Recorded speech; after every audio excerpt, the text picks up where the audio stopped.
enemigos de Dios. ¿Qué se te viene a la mente cuando escuchas esa frase?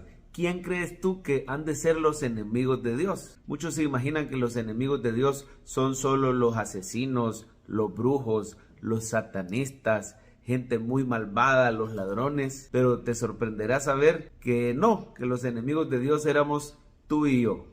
Éramos todos nosotros los seres humanos aparentemente honorables, gente común y corriente, gente normal, que quizás no hayamos cometido aquellos grandes pecados escandalosos como matar a alguien, pero que nos hemos enojado día a día, que hemos dicho alguna mentirita piadosa, le llamamos nosotros, que nos hemos distraído y nos hemos olvidado de Dios y hemos vivido para nuestros propios intereses, que hemos amado el dinero, que hemos ignorado los propósitos de Dios. Gente común y corriente, usted y yo éramos enemigos de Dios, simplemente porque Él es un Dios santo, un Dios que demanda justicia y rectitud moral, demanda perfección porque Él es perfecto, y usted y yo no podemos cumplir con esas demandas justas de la ley de Dios. Una de las formas más preciosas de apreciar la obra de Cristo y de enamorarse de Jesús es entender que Él nos reconcilia con Dios. Es decir, Él nos pone en paz con el Dios de los cielos. Pero para que Cristo nos pueda reconciliar, primero debemos reconocer que estábamos enemistados. Miren Miqueas 6 cómo habla de ese pleito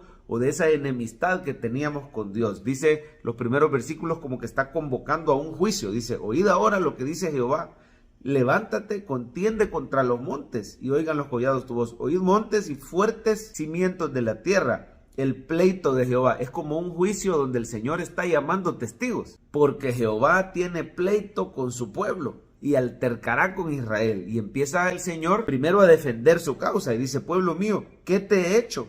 ¿O en qué te he molestado? Responde contra mí. Y empieza a decir: si lo único que yo he hecho es librarte de la esclavitud, te mandé a Moisés y a María, te mandé a Aarón, lo único que he hecho es defenderte de los que te querían hacer brujería. Todo eso lo dice ahí, pero después comienza a atacar, diciendo todo lo malo que el ser humano hace contra un Dios santo. Dice el versículo 10: hay aún en casa del impío tesoros de impiedad, medida escasa que es detestable. Daré por inocente al que tiene balanza falsa y bolsa de pesa engañosa. Sus ricos se colmaron de rapiña, sus moradores hablaron mentira, su lengua es engañosa en su boca. Dice el 16: los mandamientos de Omri se han guardado toda la casa de Acab, y en los consejos de ellos anduviste. Omri y Acab fueron reyes terribles que desviaron al pueblo de Dios en pos de la idolatría. Mire, asesinato, violencia, mentira, idolatría, amor al dinero, trampas en los negocios. Y el Señor Jesús, cuando vino en su sermón del monte, nos mostró que ninguno de nosotros se salva, porque dice que con solo que uno mire a una persona y tenga pensamientos impuros es tan culpable como el peor de los adúlteros. Con solo que uno se enoje con una persona, ya ve que en un pleito, al calor de un pleito, se pueden hasta decir insultos. Somos tan culpables como aquel que saca un arma y asesina al otro. Estrictamente hablando, todos éramos enemigos de Dios. Por si fuera poco, el pueblo de Dios se portaba muy religioso, pero es que somos enemigos de Dios y ni la religión nos puede salvar. Mire por favor el versículo 6: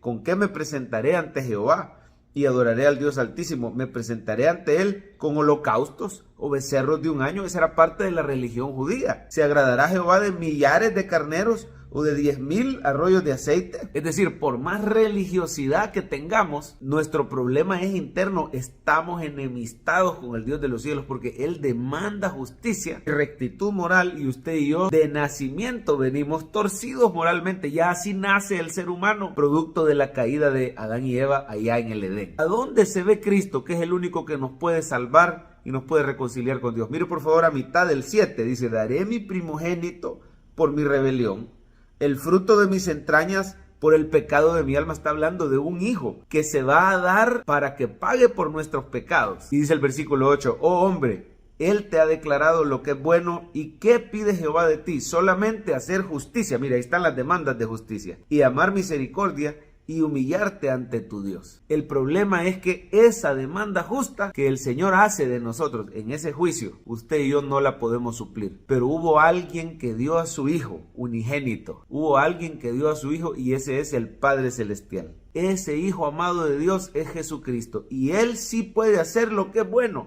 Él sí puede hacer justicia, Él sí puede amar misericordia y Él sí se humilla y es obediente al Padre Celestial. Hoy recordamos que Cristo se humilló, Él vino a este mundo en forma de hombre, siendo el Hijo de Dios, Rey de Reyes. Dejó su trono para venir al pesebre, del pesebre pasó a la cruz, claro, viviendo una vida perfecta, ¿verdad? Él sí cumplió la justicia y amó la misericordia, pero luego de esa cruz fue puesto en la tumba y luego Dios lo exaltó hasta lo sumo, Dios lo resucitó, le dio un nombre sobre todo nombre. Ahora en el nombre de Jesús, ese Hijo unigénito de Dios, usted y yo podemos ser reconciliados con Dios. Así que el mensaje de hoy es sencillo.